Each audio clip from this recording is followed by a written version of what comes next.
মাননীয় স্পিকার, শিক্ষার্থীদের জন্য সরকারের নানান প্রকল্প রয়েছে, ভর্তুকি রয়েছে, আর চাকরিজীবীদের জন্য রয়েছে পে স্কেল, বোনাস। কিন্তু এই সমস্ত বেকার যুবক যুবতীদের জন্য রয়েছে শুধুমাত্র অবমাননা, অবহেলা, অসম্মান। মাননীয় স্পিকার, আজকে 2026-27 অর্থ বছরের বাজেট অধিবেশনের বক্তব্য দেওয়ার জন্য এখানে দাঁড়িয়েছি। আমি আমার বক্তব্যের শুরুতে আমার কিছু কথা বলে নিতে চাই। আমি ঢাকা বিশ্ববিদ্যালয় থেকে অনার্স মাস্টার ডিগ্রি শেষ করেছি।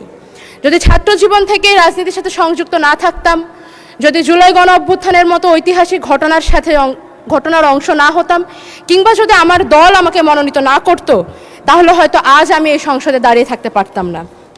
মাননীয় স্পিকার, এই সংসদের বাইরে আমার মতো অসংখ্য 25 বছর বয়সী সদ্য গ্র্যাজুয়েট সার্টিফিকেট হাতে নিয়ে ঘুরে বেড়াচ্ছে চাকরির আশায়। দেশে চাকরি নেই, ব্যবসার সুবিধা নেই, কৃষিকাজের জন্য পর্যাপ্ত জমি নেই, বিসিএস ছাড়া অন্য কোনো পেশায় মান সম্মান নেই। মাননীয় স্পিকার, পুলিশ হেডকোয়ার্টারের তথ্য অনুযায়ী বাংলাদেশে গড়ে প্রতি বছর আত্মহত্যার হার 11,000-এর অধিক, যার মধ্যে প্রায় 65%ই তরুণ তরুণী। মাননীয় স্পিকার, শিক্ষার্থীদের জন্য সরকারের নানান প্রকল্প রয়েছে, ভর্তুকি রয়েছে, আর চাকরিজীবীদের জন্য রয়েছে পে স্কেল, বোনাস। কিন্তু এই সমস্ত বেকার যুবক যুবতীদের জন্য রয়েছে শুধুমাত্র অবমাননা, অবহেলা, অসম্মান।